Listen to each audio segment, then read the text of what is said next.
Yes, sir. Mr. LaRouche, honorable panel, my name is Diethard Radziwill. I'm from Charlotte, North Carolina. I would like to know what your position is on the return of the East German lands to Germany, presently occupied by Poland, Russia, and the Czechs, such as East Prussia, West Prussia, Pomerania, Silesia, Sudetenland.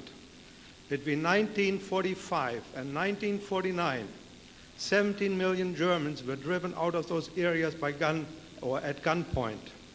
3 million helpless women and children were brutally murdered. I call it murder because it was done after World War II. Do these people have a right to their homeland? Well, I put it this way. In Germany, a significant number of my associates in Germany are from families which are part of the Vertriebenen, either from Silesia, primarily that region, or formerly from what was East Germany. We generally believe, and there are those who disagree with us on this, that seeking the return of the land at this time is a trap, despite the fact that there is much passion and much feeling by individuals who've suffered. And many of my closest associates, Helga can speak more on this than I can because she knows the cases more intimately, but some of our closest associates come from families which are among these Vertriebenen. The problem today is this. Let's look at this question as a German question in particular, because that's the way we look at it.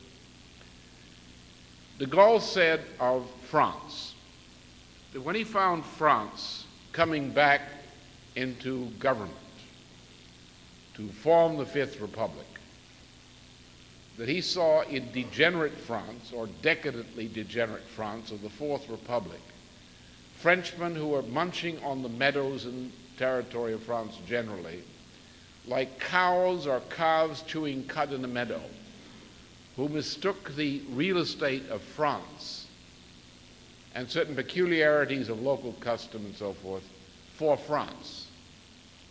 And he said, that's not France. France is the mission of France in service of the preservation and development of civilization. Now, let's look at Germany. And my wife has very strong views on this question, which we can speak to if she wishes to, or if you wish her to. Which, I would. Yeah, that the German nation is essentially Leibniz, Schiller, and the groups that created Germany afresh out of the shambles of the 30 Years' War and out of the struggles of the 18th century. Germany has implicitly a mission.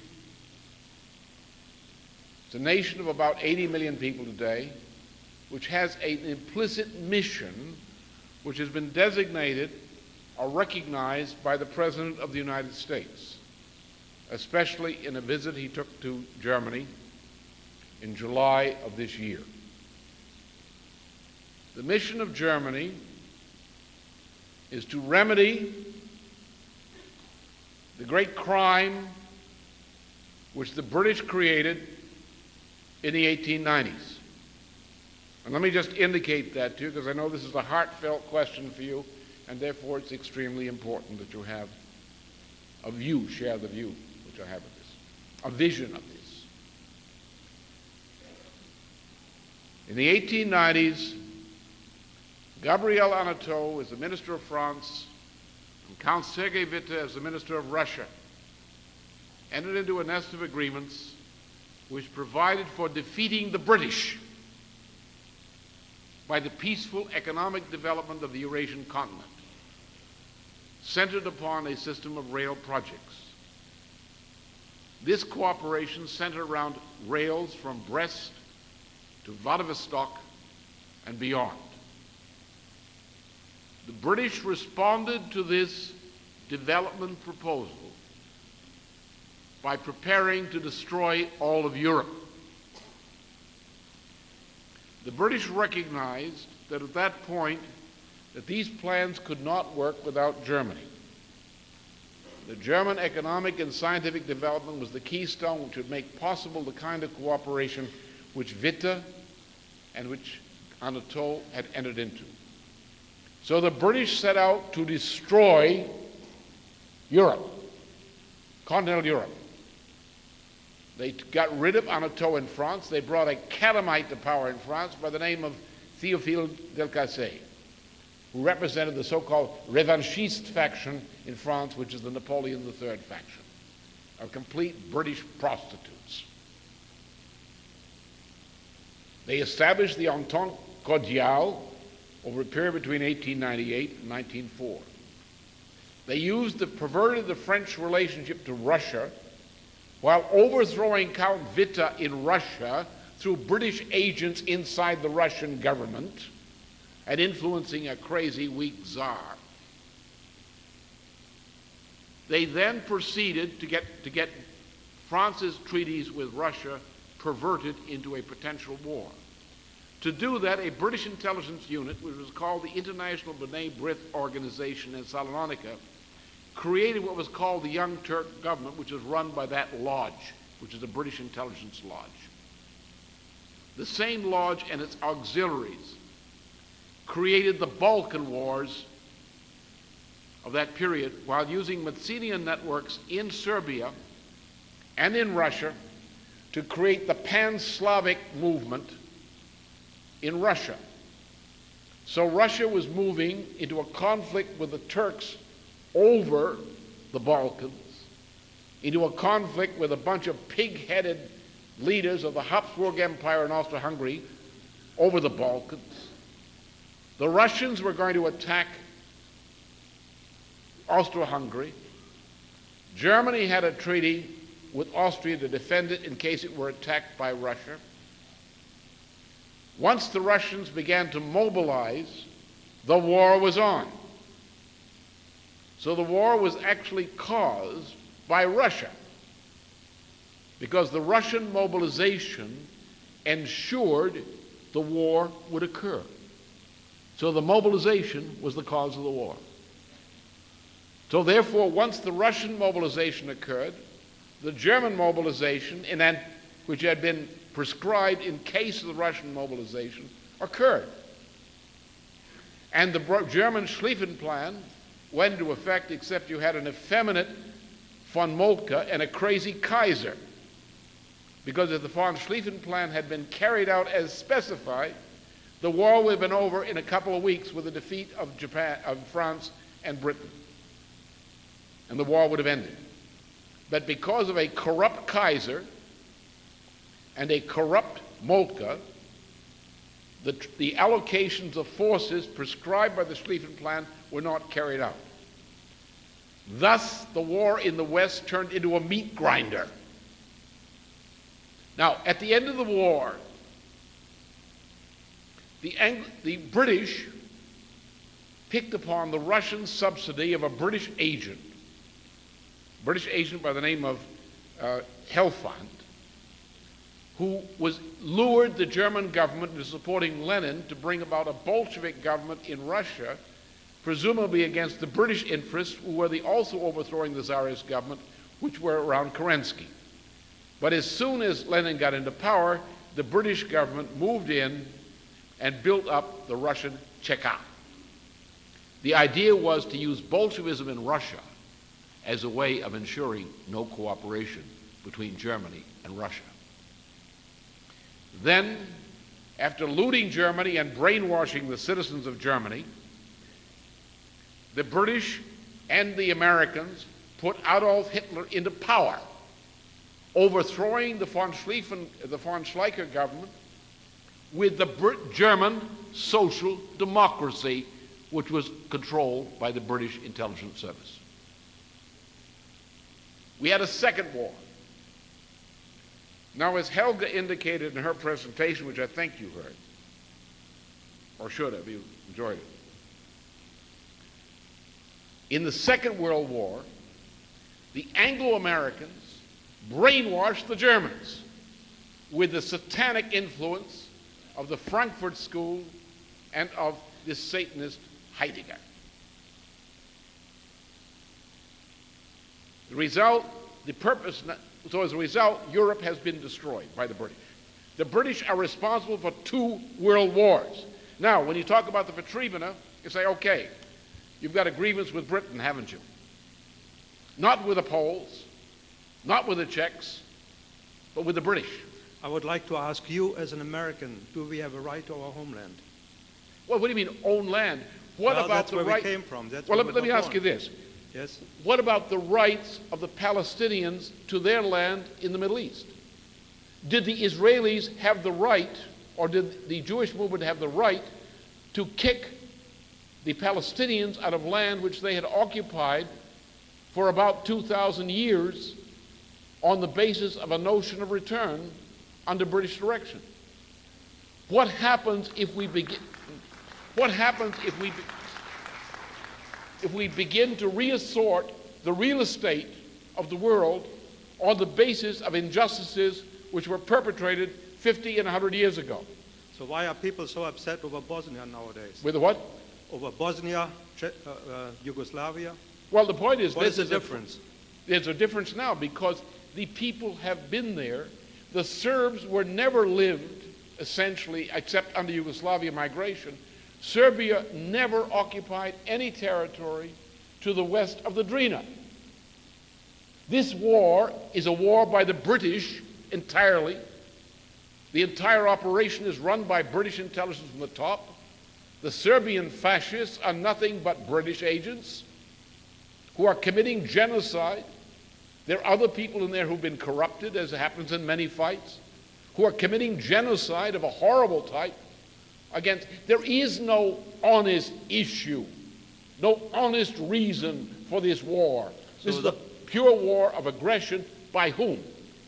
By the Thatcher government with the support of the Bush administration, whose purpose was the same purpose as World War I, to use the Balkans to prevent the nations of Europe, with the fall of the wall, from coming to a peaceful solution around economic cooperation through Eurasia. The British have committed a crime, a repetition of World War I and World War II. The problem is here. The first question is, okay, what is the crime, and the criminal should pay for the crime? Who is the criminal? It's the British. Therefore, if the Vertriebene have a complaint, they should receive justice, of course, in some suitable form. But if they have a claim, the moral claim is essentially against the British Empire and those who supported Prescott Bush, Averell Harriman, and the British government in putting Adolf Hitler into power in Germany in 1933, in overthrowing the Pfalzlicher government. Yes, there is an injustice, and their solution and a remedy must be found, but a peaceful remedy, not a warlike remedy. Well, the Germans have lived in that area for 700 years. We are talking about human rights, equal rights. Everybody has his right to his own land. However, the whole war is being leveled on the East Germans by driving them out from their homes. Why don't they give the Poles, let's say, Bavaria? Well, there undoubtedly are, to the extent there are inequities can be straightened out. But I think 700 years is a little bit of an exaggeration. No, it's not an exaggeration. Well, many of these people were before. But the point is this. The question is, you cannot go back to make war over land claims. Well, you can find that is what wars are being fought over, isn't it? What? They shouldn't be fought over. Why are the Poles allowed to become an imperialistic power and occupy all these areas? Who? The Poles. What was this done? This was done by a deal which was done among Churchill, Truman, and Stalin at the end of the war. Those are the parties who did it. They said to the Russians, you can take the eastern part of Poland, and we'll give you Silesia in turn for the eastern part of Poland. It's not quite that way. The Poles didn't do it. The Poles were told to do it. It was an agreement. No, the agreement was to return that at a peace treaty. Germany has not a peace treaty with anybody up to date. I know about that. Yeah, but the point is, you're talking about an injustice. Yes, the injustice occurred, no question about it. The question is, what is the remedy for the injustice? And the remedy is not in the domain of real estate. The remedy is in the sense of the principle of justice. A just solution must be found. But what I'm saying to you is, don't blame the Poles, don't blame the Czechs. That's the way these wars get started. That's the way we don't blame anybody. We are asking you, the Americans, who have been part and parcel for the agreements of Potsdam, to remedy the situation. Well, I have no disagreement with that question. That we, the powers that made the agreement, are responsible for providing justice for those who suffered under the agreement. No question about that. But I'm saying the specific remedy of the specific return of those lands as a right, as a claim, yes, it's a legitimate claim, particularly if the family owned the land, the right of the family to have its land or some compensation, therefore, that's something. But there is no simple solution, except that I would say that anybody who suffered because they were victimized by injustice has a right to make a claim for some form of justice. But to prescribe what the justice might be, to recommend what the justice might be... Well, the justice should be negotiation in a peaceful way and to find an agreement that suits both parties. Exactly. In many cases... And we need the American help for that. Well, no problem with that. Thank you. Finding a solution of justice, fine.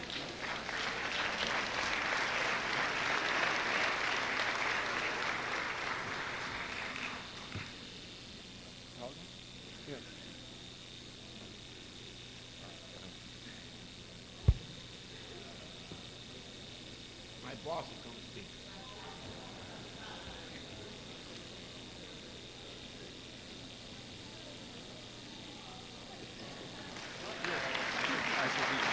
Okay.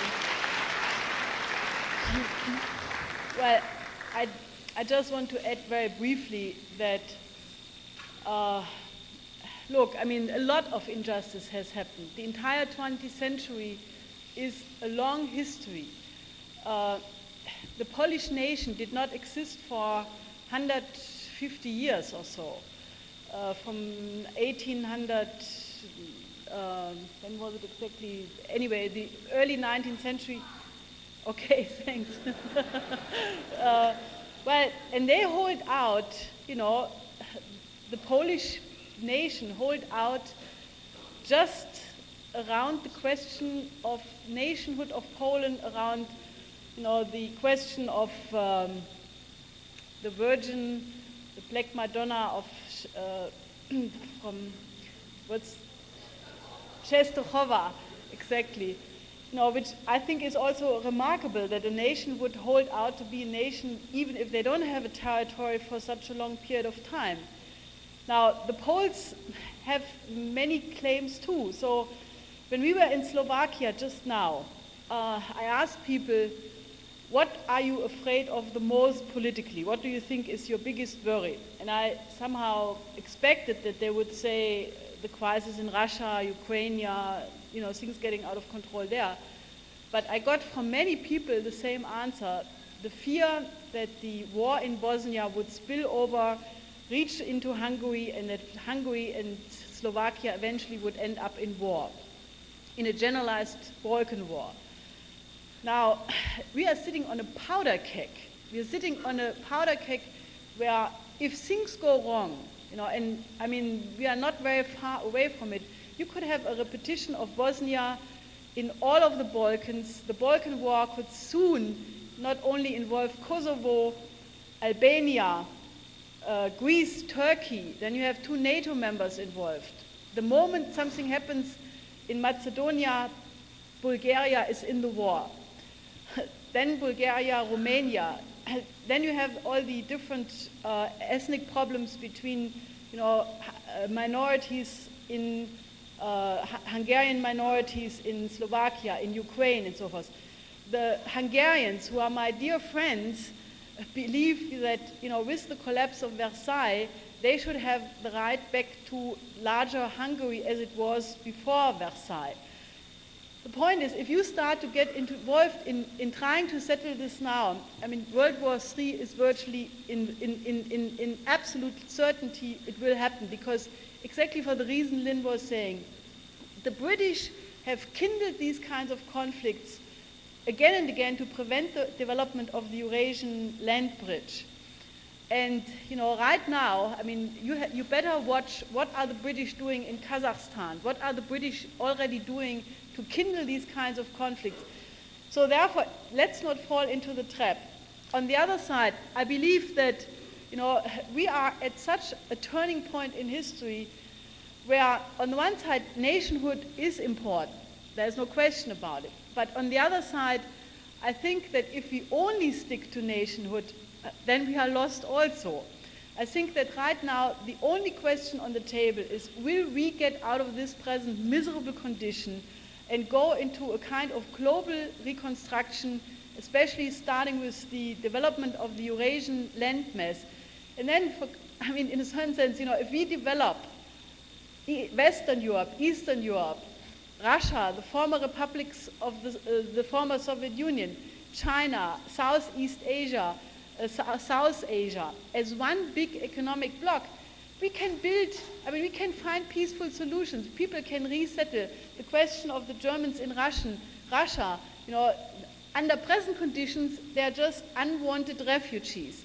If we have development, we build new cities, we build new science cities, we will have totally different approach to the whole question. And I think that only under such a thinking a solution can be found. Well, going back to Poland,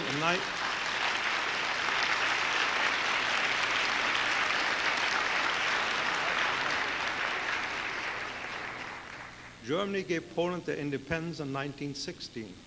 In the 1920s, the Poles attacked Ukraine. That's where the trouble between the Russians and the Poles came up over territory. If the East German question is not being addressed, 17 million people have been driven out at gunpoint. You cannot tell 17 million people just to forget what happened. Things are changing. The Poles are constantly asking German and American money to build up their country. We don't see why we shall pay for the build-up of our own homeland for somebody else so that they can ruin it again.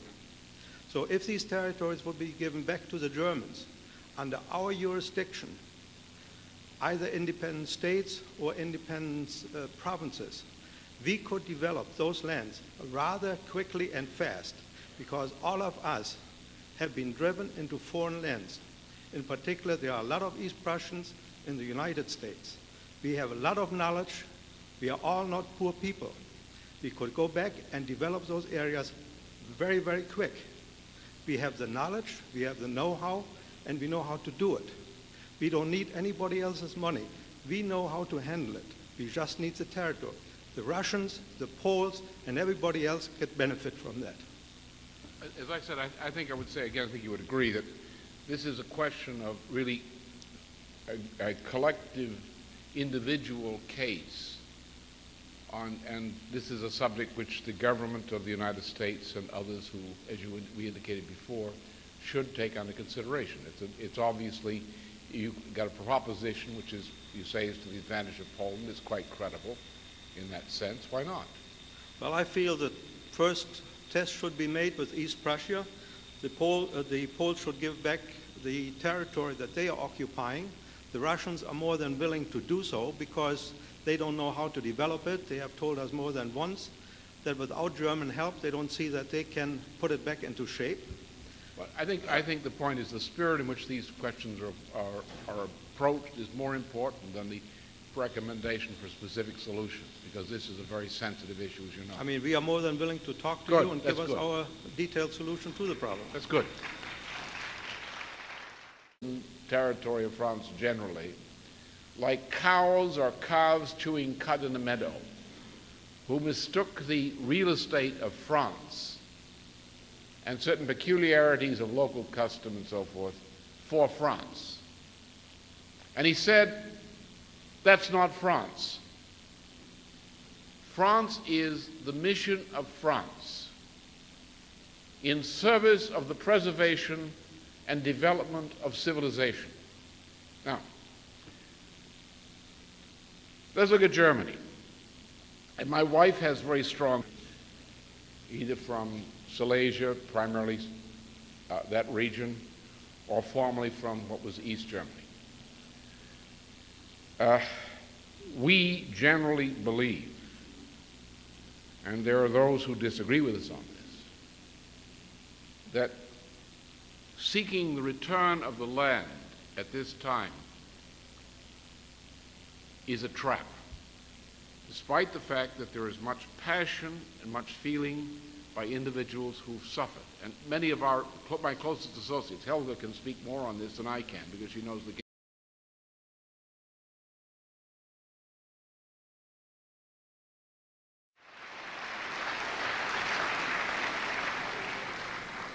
Yes, sir. Mr. LaRouche, honorable panel, my name is Hjalmar Schacht. I'm from Charlotte, North Carolina. I would like to know what your position is on the return of the East German lands to Germany, presently occupied by Poland, Russia, and the Czechs, such as East Prussia, West Prussia, Pomerania. Cases more intimately. But some of our closest associates come from families which are among these vertrieben. The problem today is this. Let's look at this question as a German question in particular, because that's the way we look at it. De Gaulle said of France that when he found France coming back into government to form the Fifth Republic, that he saw in degenerate France, or decadently degenerate France of the Fourth Republic, Frenchmen who were munching on the meadows of Silesia, Sudetenland. Between 1945 and 1949, 17 million Germans were driven out of those areas by gun or at gunpoint. 3 million helpless women and children were brutally murdered. I call it murder because it was done after World War II. Do these people have a right to their homeland? Well, I put it this way. In Germany, a significant number of my associates in Germany are from families which are part of the vertrieben.